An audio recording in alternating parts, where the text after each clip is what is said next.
PRP, or platelet-rich plasma. What exactly is it, and what is it good for in the medical field? Well, you'd be surprised an awful lot. So today on the show, we have RBC Medical Services here that are going to be talking about it. I have several folks here on the show with us. We have Dr. Lance Johansson.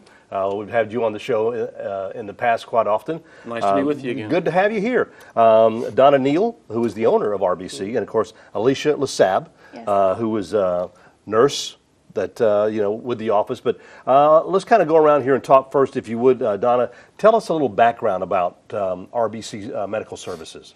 In 2004, I established RBC Medical Services basically to provide auto-transfusion services in the local hospitals. I had been working with larger corporations, and they pulled out, leaving a vacuum at the hospitals. Mm-hmm. So basically I started it just to do cell savers in 2004. Going to meetings, medical meetings and everything, my husband and I saw that PRP was coming about and people were starting to use it. So we thought we would start a PRP service, and that was established at Garden Park Medical Center in 2007 with the help of Dr. Johansson. And since then we have grown from a one-person company to 6 people working, doing cell savers or auto transfusions and surgery, mm-hmm. and doing PRP procedures. We do approximately 600 to 700 PRP procedures a year now, mm-hmm. and I'm very pleased with that. Alicia, talk about some of the services, the medical services that you do provide at RBC. Well, we offer several options in our clinic. We offer services for chronic dry eye, using your platelet-rich plasma to help with eye. Also in non-healing wounds. They can be recent or they can be old wounds, but we can use the platelet-rich plasma for wounds. It can also be used for injections, for tendons, ligaments, strains and sprains. Mm-hmm. But we also offer in-home wound care, so we can come to your home, provide the platelet-rich plasma for wound care in your home without you having to leave. Now, talk about that. The platelet. How do you do this? I mean, as we mentioned, talked about earlier before we actually came on, it is so much better for your body to use yes. your own than something synthetic. Right, and we draw a small amount of blood from your arm, mm-hmm. and we put that in a special centrifuge. Right, in a special vacutainer. Okay. And then we place it in the centrifuge. There's a picture of it right there. Yeah. And you can see that's after it's been spun in the centrifuge and separated. And that yellow area on top, to the red area, is called the platelet-rich and platelet-poor plasma. Mm-hmm. That's what is our liquid gold. That's what we want to use and remove that portion that has been separated from the red blood cells and use it in your healing. And the good thing is it's your blood. There's no chance of rejection because mm-hmm. it's using your own blood back on your areas where it's needed.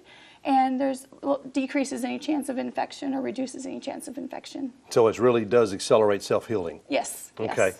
Dr. Johansson, you are a well-known orthopedic surgeon here on the Gulf Coast. And talk about exactly what does it do with the PRP? Well, the easiest way to explain it is that we're taking all the growth factors and the tissues out of, or the cytokines we call it, mm-hmm. Interleukins, morphogenic proteins, and the platelets, all the things that our body uses to heal itself, we're concentrating them, and then we're putting into surgical wounds to help them heal faster. Mm-hmm. For example, like when you cut yourself and you have a scab form, all the things from your blood, all these factors concentrate there, make the scab and help the wound heal. Okay. So this is a little more scientific, where we're concentrating these things down, putting these growth factors and the platelets to try to help the wound heal faster.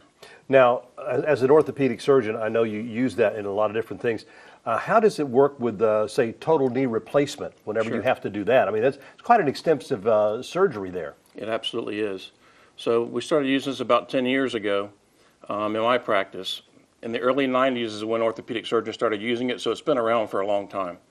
But basically, what the studies show is that there's increased motion, okay, decreased need for transfusion, and a shorter hospital stay by using it. And the best way to look at it is that when we do surgery, we're creating trauma to the body. We're trying to make something better, but to do that, we have to make incisions and do things to the body mm-hmm. That creates trauma and damage to tissues. So we want to do things better for patients when we do surgery. So we want the wound to heal faster. We want things to go better. So this is using the body's own growth factors and the things that the body uses to heal itself, but concentrating them into a local area to help the wound heal better. Now we have some pictures we wanted to show you of actually some wounds there that they have used it on. Talk about that.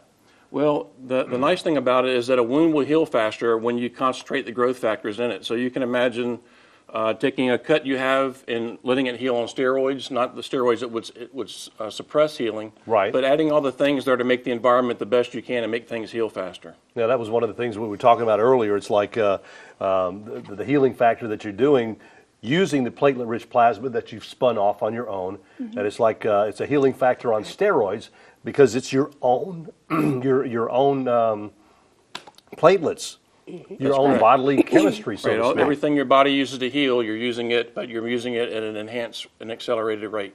Okay, all right. Well, looking at some of the things on this chart, tennis elbow, meniscus tears, ACL injuries, ligaments, sprains, tendonitis, but these are all kind of different things that you're actually can use this for to heal. That's correct. The biggest thing in the future with PRP, and we're just barely on the tip of the iceberg.